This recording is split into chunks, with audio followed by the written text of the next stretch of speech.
Live from the studio at the Northwest Florida School of Biblical Studies, this is Have a Bible Question, where you are part of the program. Now, let's go to the Bible for answers to your Bible questions.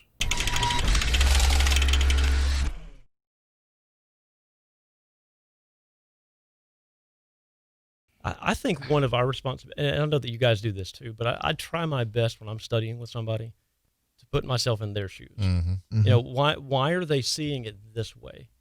And you know, again, if you want to kind of deconstruct the scenario, how did they get to this point? How do we, you know, work back to the truth on that? Mm-hmm. And so we have to be able to, at least to some degree, put ourselves in the other person's shoes to think like them. Didn't Paul do that? He said, I became all things to all men so that I might. By all means, save some. And so that's a great point. So talking about these political things that's happening, what I'm saying is, you know, everybody thinks they're right. Yeah. Mm-hmm. Instead of trying to see the other person's point of view, not because you agree with it or you're even going, but try to understand where they're coming from so that you can help them come to the truth. Yep. Exactly.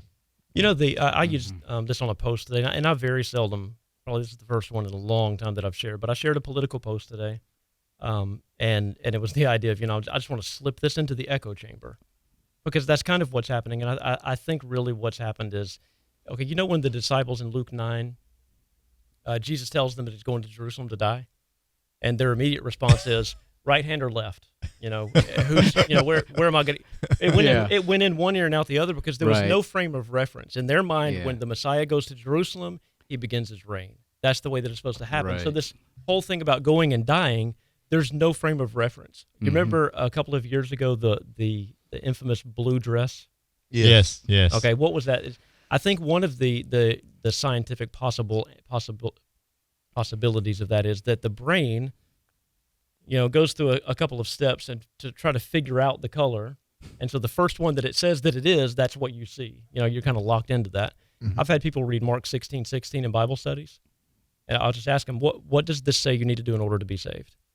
And they'll read it, and you know, he that believes and is baptized shall be saved. So what must you do in order to be saved?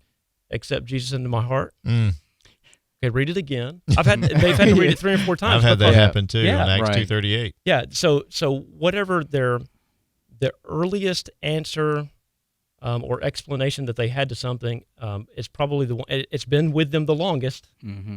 You know, and so my question is, what got people to thinking like they're thinking, whether it's in the political realm or the religious realm? Mm-hmm. And let's go back to that and start there. Good point. Yeah. Oh yeah, and realize everybody's. And if you can just understand everybody doesn't think the same way you think,